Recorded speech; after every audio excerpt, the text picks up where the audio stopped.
અમદાવાદ ખાતે ભાજપ શહેર પ્રમુખે પોતાના પરિવાર સાથે પોતાના મતાધિકારનો ઉપયોગ કરતા મતદાન કર્યું.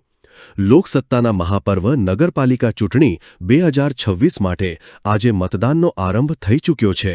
ત્યારે અમદાવાદ શહેર ભાજપ પ્રમુખ પ્રેરક શાહ પણ પોતાના પરિવાર સાથે એરોમા હાઈસ્કૂલ નારણપુરા ખાતે પહોંચ્યા હતા અને પોતાના મતાધિકારનો ઉપયોગ કરતા મતદાન કર્યું હતું.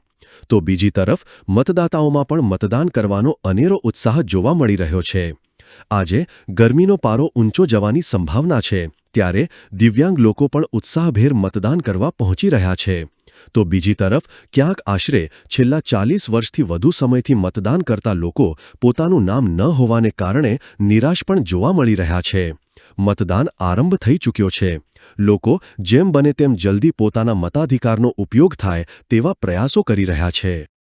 મારું નામ गोपाल भाटिया છે, Dolumal Bhatia, block number 79 B, Udaynagar, Soraji compound. 40 साल से वोटिंग दे रहा हूँ और ये पहली बार नहीं आया। ये है ना कार्ड, क्या कह सकते हैं हम, कुछ नहीं कह सकते। वोटिंग तो देना पड़ेगा, क्या करूँगा, मतलब मेरे को वोटिंग देना ही है तो उनको गवर्नमेंट को सोचने का ना, अपने तो मालूम ही नहीं पता ना।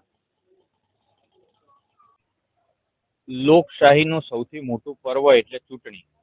અમદાવાદ મ્યુનિસિપલ કોર્પોરેશનની ચૂંટણીમાં આજે મતદાનનો દિવસ, ત્યારે મેં પરિવાર સાથે પોતાના મતાધિકારનો ઉપયોગ કર્યો છે. આજે સવારથી જ ખૂબ મોટી સંખ્યામાં લોકો પણ ઉમંગપૂર્વક પોતાના મતનો ઉપયોગ કરવા માટે આવી રહ્યા છે. લોકો વિકાસની રાજનીતિને સમર્થન આપે છે. જે લોકો કાયદા વિરુદ્ધની વાતો કરી છે, રોડ ઉપર નમાજ પડવા દેવાની આ પ્રકારની જેમના ઉમેદવારોએ વાતો કરી છે, એને લોકો જાકારો આપશે.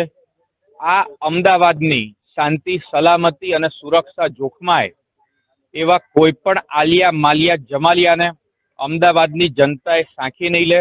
લોકો પોતાના મતાધિકારનો ઉપયોગ કરીને એમને જડબાતોડ જવાબ આપશે.